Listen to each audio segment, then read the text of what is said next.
நண்பர்களே வணக்கம். நம்ம இப்போ வந்து தமிழ்நாட்டு முதலமைச்சரின் விரிவான காப்பீட்டு திட்டம் பற்றின டீட்டெயில்ஸ் நான் உங்களுக்கு சொல்ல போகிறேன். உங்களுக்கு யூஸ்ஃபுல்லாக இருக்கும். ஃபஸ்ட்டு அந்த காப்பீட்டு அட்டைக்கு நம்ம எப்படி விண்ணப்பிக்கிறது அப்படிங்கிறத நான் சொல்ல போகிறேன்.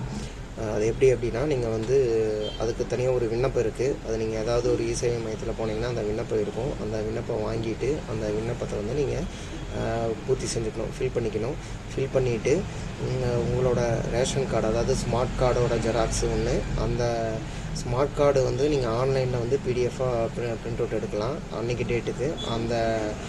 டேட்டுக்கு இருக்கிற அந்த பிடிஎஃப் பிரிண்ட் அவுட்டு எடுத்து அதை நீங்கள் அதோட அட்டாச் பண்ணணும். அது இல்லாமல் அந்த ஃபேமிலியில் அந்த ஸ்மார்ட் கார்டில் எத்தனை பேர் இருக்கோ அத்தனை பேர்த்தோட ஆதார் கார்டும் நீங்கள் அதில் ஜெராக்ஸ் எடுத்து அட்டாச் பண்ணணும். அட்டாச் பண்ணிவிட்டு நீங்கள் எந்த ஏரியாவில் குடியிருக்கீங்களோ அந்த ஏரியாவோட விஓஓ, அதாவது மணியகாரர் அப்படின்னு சொல்லுவாங்க, அவர்கிட்ட போயிட்டு அந்த ஃபார்மில் நீங்கள் சைன் வாங்கணும்.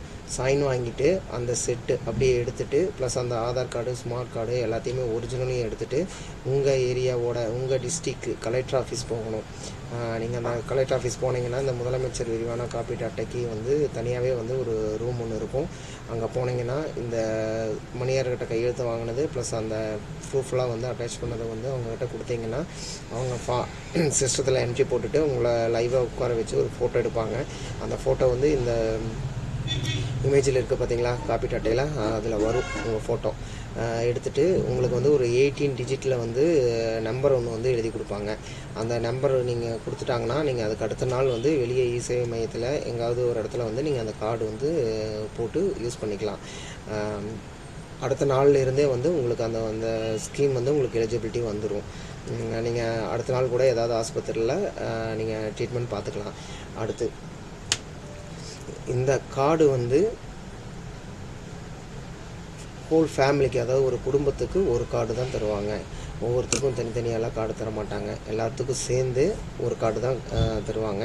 அப்புறம் இந்த கார்டு நீங்கள் தமிழ்நாட்டுக்குள்ளே மட்டும்தான் ட்ரீட்மெண்ட் பார்க்க முடியும். அதர் ஸ்டேட்டுக்கு போனீங்கன்னா இந்த கார்டு வச்சு ட்ரீட்மெண்ட் பார்க்க மாட்டாங்க. அடுத்து என்னென்னா, நீங்கள் சிஎம் காப்பீட்டு அட்டை, முதலமைச்சர் காப்பீட்டு அட்டையும் பிரதமர் காப்பீட்டு அட்டையும் ரெண்டையும் ஒட்டுக்காக இணைச்சிட்டாங்க நம்ம தமிழ்நாட்டில் மட்டும். அதனால் நீங்கள் தமிழ்நாட்டில் சிஎம் கார்டுக்கு தனியாக 5 lakhs, பிஎம் கார்டுக்கு தனியாக 5 lakhs அப்படின்னு சொல்லிட்டு 10 lakhs பார்க்கலாம் அப்படின்னு நீங்கள் நினச்சிட்டு இருக்கலாம். அப்படி பார்க்க முடியாது. ரெண்டு கார்டுக்கும் சேர்த்தியே 5 lakhs தான் பார்ப்பாங்க. அந்த மாதிரி தான் இப்போ அந்த ஸ்கீம் வச்சுருக்காங்க. சப்போஸ் நீங்கள் பிஎம் கார்டை காமிச்சு தமிழ்நாட்டுக்குள்ளே நீங்கள் 5 lakhs ட்ரீட்மெண்ட் பார்த்துட்டீங்க அப்படின்னா அதர் ஸ்டேட் போனால் பிஎம் கார்டு அந்த அமௌண்ட்டு முடிஞ்சிருச்சுன்னு சொல்லிட்டு பார்க்க மாட்டாங்க. அடுத்து சிஎம் கார்டு நீங்கள் 5 lakhs பார்த்துட்டிங்கனாலும், தமிழ்நாட்டுக்குள்ளே பார்த்துட்டிங்கனாலும் அதர் ஸ்டேட்டில் சிஎம் கார்டுக்கு ட்ரீட்மெண்ட் பார்க்க மாட்டாங்க. சப்போஸ் இதில் வேறு ஏதாவது டவுட் இருந்தால் நீங்கள் கமெண்ட் பாக்ஸில் கமெண்ட் பண்ணுங்கள். நான் உங்களுக்கு ரிப்ளை பண்ணுறேன். நன்றி, வணக்கம்.